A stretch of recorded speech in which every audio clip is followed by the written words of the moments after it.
Nagsalita na ang dating aktres na si Annabel Rama kaugnay sa relasyon ngayon ng kanyang anak na si Richard Gutierrez sa young actress naman na si Barbie Imperial. Bukod pa dito ay ipinagkumpara din niya si Barbie sa dati namang asawa ni Richard na si Sara Lapati. Matatandaan kasing kamakailan lang ay nabuking na ang relasyon ni na Richard Gutierrez at Barbie Imperial matapos silang mamataang nagbabakasyon sa South Korea. Bukod pa dito ay ipinost din ni Barbie si Richard sa kanyang IG story habang nagji-gym sila. Biniro ng mga netizen si Annabel Rama sa social media kung tatalakan din ba niya si Barbie tulad ng ginawa niya noon kay Sara Lapati. At ayon nga kay Annabel, hindi daw dahil maputi at makinis daw si Barbie, habang si Sara naman ay kahalintulad daw ni Chucky. Narito ang kanyang naging pahayag. Hoy, yung walang magawa sa buhay, tumahimik kayo. Kasi si Annabel daw, hindi lalaban kay Barbie daw maganda, maputi at makinis. Ang gusto makalaban ni Annabel daw, si Chucky. Alam nyo na kung sino yun? Ha ha ha, happy ka na?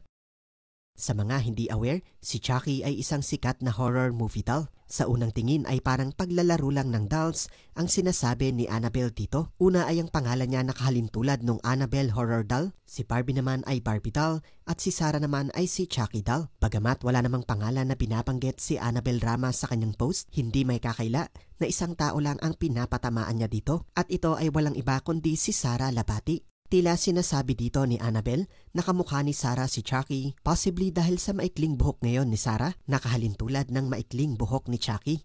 Kilalang prangka at talakera talaga si Annabel Rama at hindi lang din ito ang kauna-unahang pagkakataon na tinira niya si Sara Lapati, hindi lang sa social media kundi maging sa mga dati niyang pa-interview nung kasagsagan ng hiwalayan nito kay Richard Gutierrez. May mga times na lumalaban si Sara Lapati ng pasimple sa TikTok pero sa ngayon ay hindi pa siya nagbibigay ng reaksyon patungkol sa Chucky doll patama na ito ni Annabel Rama. Tila magka-vibes na sina Annabel at itong si Barbie Imperial. Hindi naman kasi lingid sa kaalaman ng lahat na katulad ni Tita Annabel, si Barbie Imperial ay kilalang taklesa din kung kaya't baka nagkakasundo sila. Samantala, narito naman ang naging komento ng mga netizens. Baka endgame na ni Chard si Barbie, Bicolana palaban. Makakatulad niya si Annabel na taklesa kaya relate sila, LOL. So pagtanda, parang Annabel Eddie G ang peg, hahaha.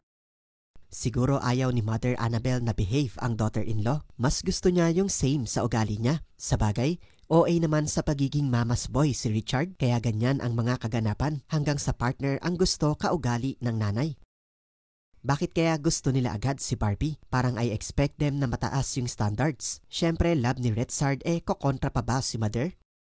Sabi nga ni Eddie di ba gusto niya si Sara kasi hindi chismosa. Mukhang hindi pa nakikilala ni Annabel si Barbie.